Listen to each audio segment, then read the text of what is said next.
கர்த்தர் அதிசயங்களை செய்கிறார் ஊழியங்கள் வழங்கும் தேவ ஆலோசனை.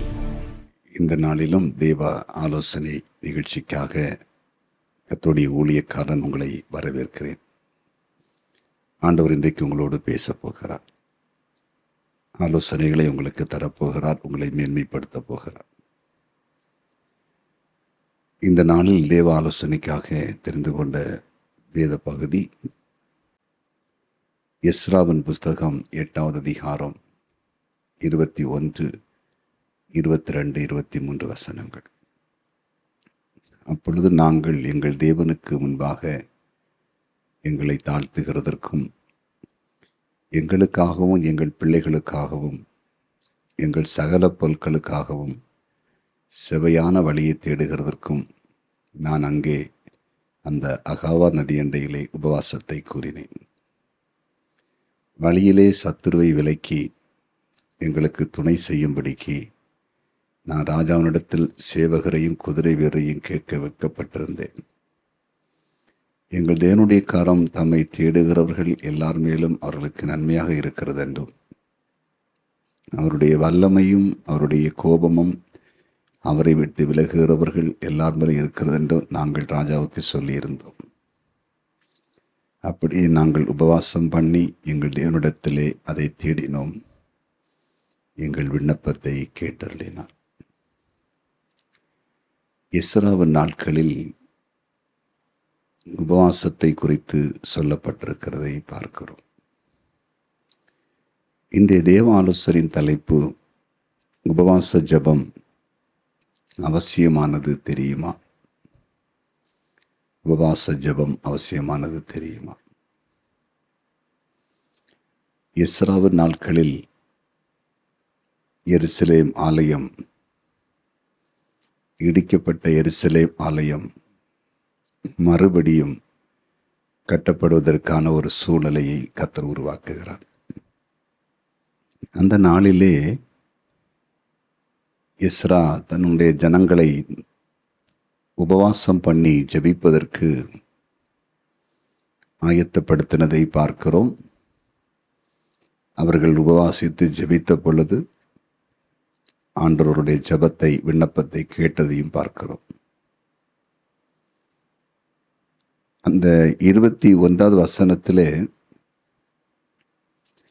அப்பொழுது நாங்கள் எங்கள் தேவனுக்கு முன்பாக எங்களை தாழ்த்துகிறதற்கும் எங்களுக்காகவும் எங்கள் பிள்ளைகளுக்காகவும் எங்கள் சகல பொருட்களுக்காகவும் செவையான வழியை தேடுகிறதற்கும் நான் அங்கே அந்த அகாவா நதியண்டையிலே உபவாசத்தை கூறினேன். எதற்காக உபவாசத்தை சொல்லுகிறார்?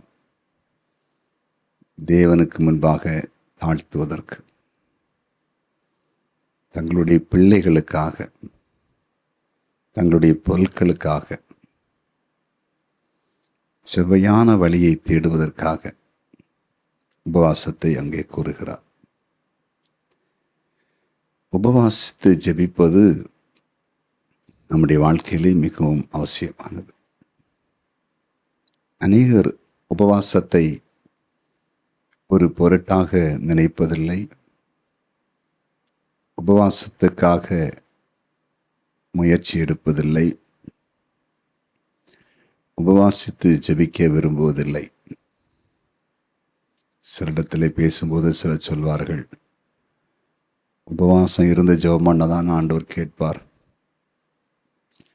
இல்லை என்றால் கேட்க மாட்டார் அப்படின்னு சொல்லுவாங்க. உபவாசம் இருந்து ஜெபம் பண்ணாத ஆண்டவர் கேட்பார்னு சொல்லலை. நாம் உபவாசம் இருந்து ஜெபிக்கும் போது கர்த்தர் சில காரியங்களில் அவர் நமக்காக இரக்கம் பாராட்டுகிறார் என்பது உண்மை.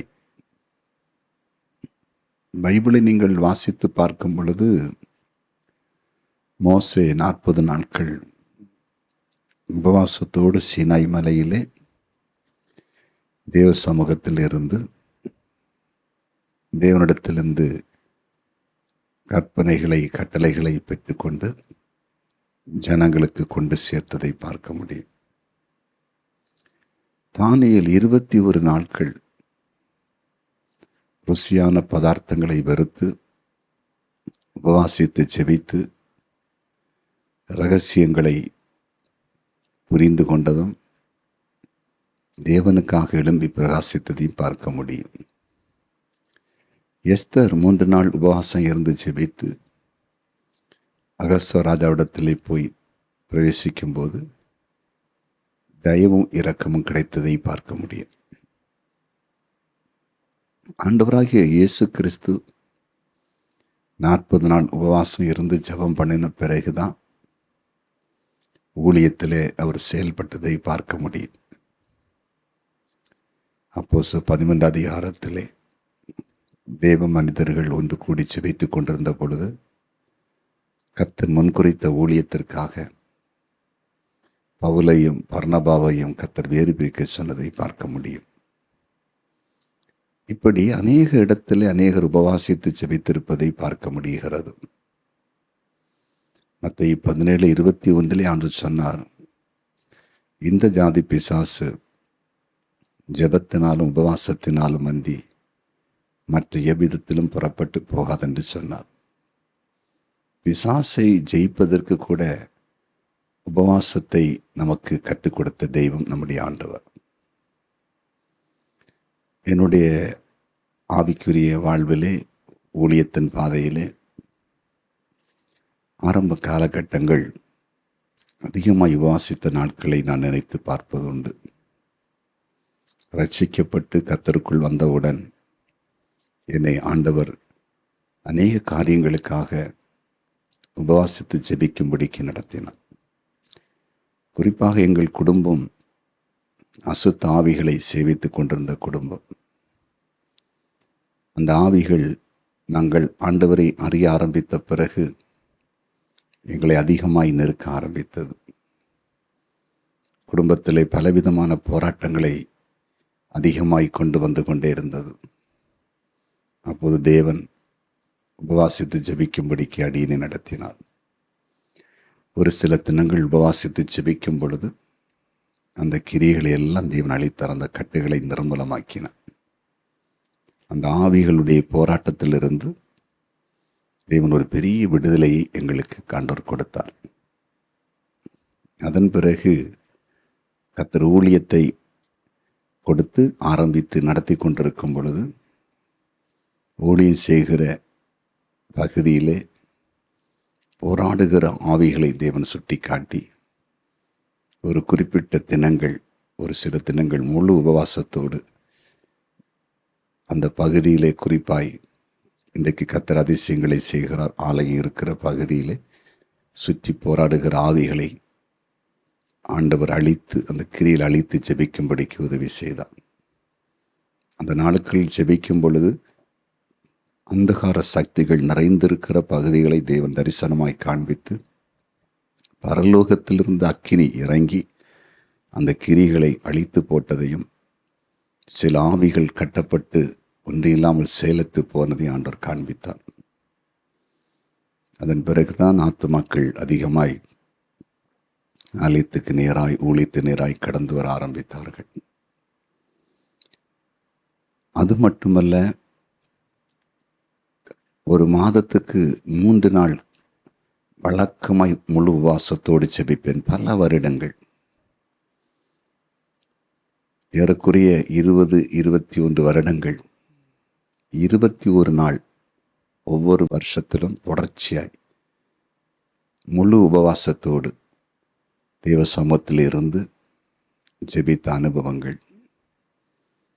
இப்படியாய் தேவன் ஊழியத்திலே பயிற்றுவித்து அந்த காலகட்டங்களிலே சில போராட்டங்கள், எதிர்ப்புகள், பொல்லாத கிரியுள்ள தன்மைகளை அழித்து ஊழியத்தின் பாதையிலே ஒரு மேன்மையான இடத்தில் கொண்டு வந்திருக்கிறதை நான் பார்த்ததுண்டு, இன்றைக்கும் பார்க்கிறேன்.